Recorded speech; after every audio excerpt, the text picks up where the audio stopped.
This is the video for Math 8.3. The learning target for this lesson is to be able to write an equation that represents a function and then to be able to graph it. Okay, so you have a table. You'll have a table that looks like this. You'll have to figure out what the function is. What's going on here? How are we going from one to the next? How are we getting the numbers? And then we'll graph it on a graph. Okay. First question that is important to understand is, what is a linear function? Now, we talked about function already. Remember, a function is exactly one number that is the input. You go through the function, and then you have exactly one output. You only have one input for one output. Okay, one for one. And it goes through the function. It's like you have one thing that goes in a machine, you get exactly one thing out every time. Okay? So that's function. Now, linear, you can kind of hear the word line. Linear means it's a line, a straight line. Okay?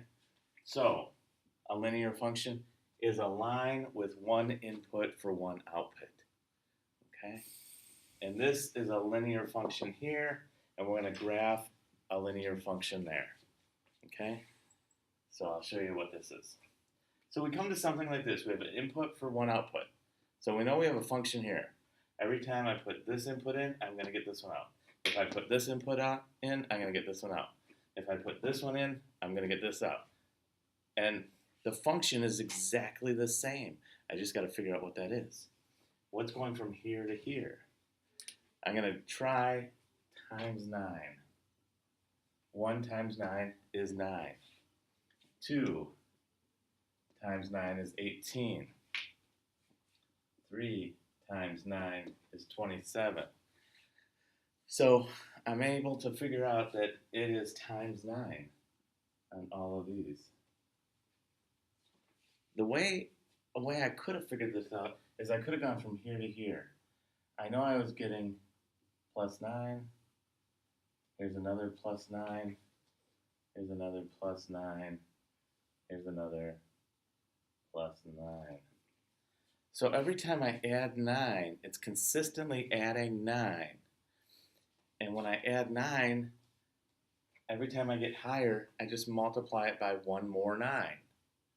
So it's times 9, times 9, times 9, times 9, times 9. So it's this times another 9. Multiplication and addition are very related. So once you see that you're adding 9 each time, you know that it's going to be times 9.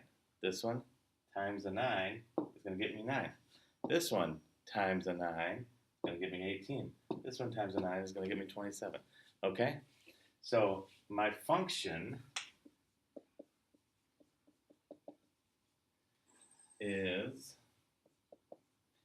and I'm going to write this as an equation. Write an equation that represents a function. Okay?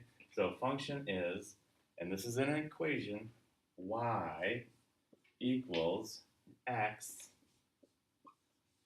times 9. So no matter what I have for x, I'll put it in here, times it by 9, I'll get my y, which is my output. So I could say, you know what, I want to know what 10 is going to be.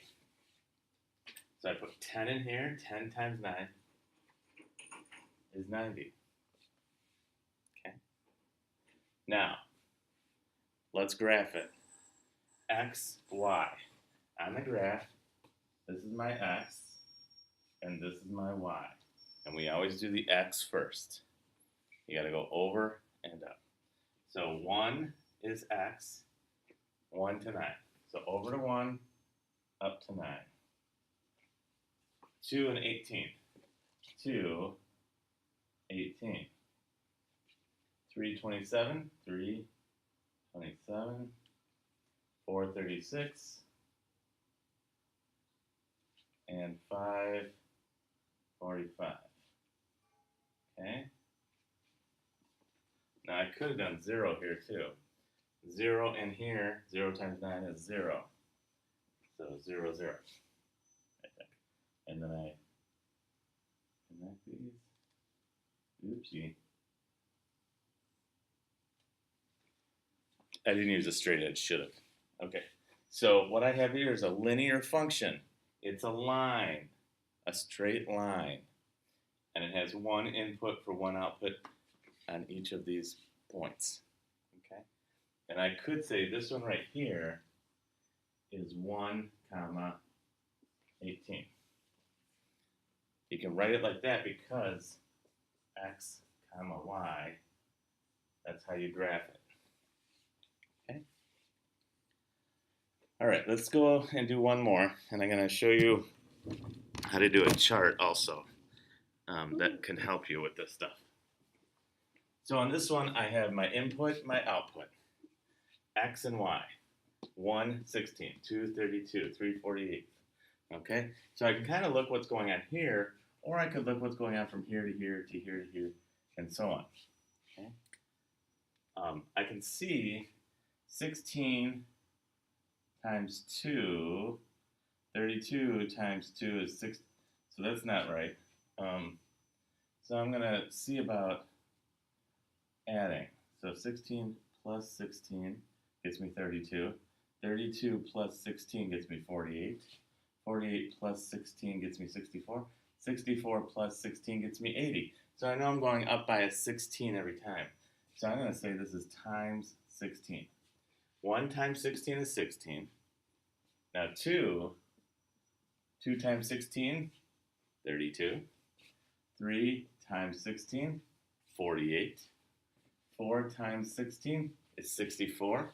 And the last one, 5 times 16, I check that one, and that does get me to 80. So my function is y equals 16 times x. All right.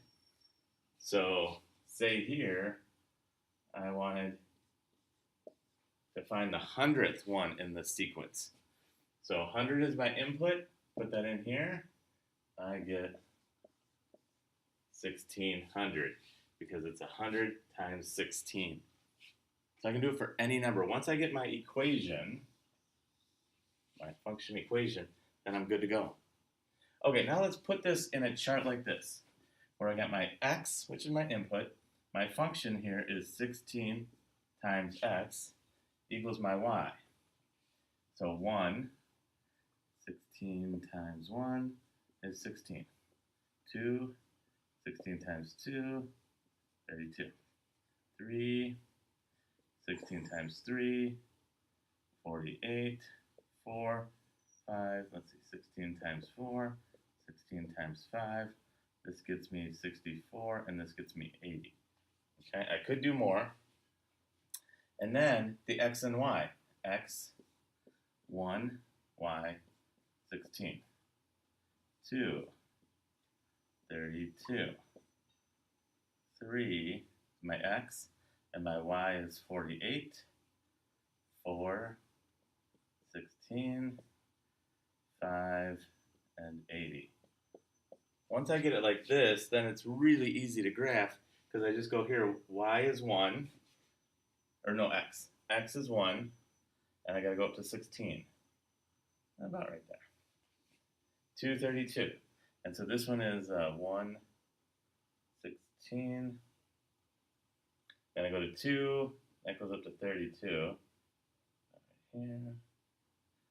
This is 2, 32. Then I have 348, 348. Okay, xy, 416. Oh, that's not right. 464, I don't know what. Oh, I just went here. Gotta be careful. X, Y, 464. 464. And then 5 and 80. 580.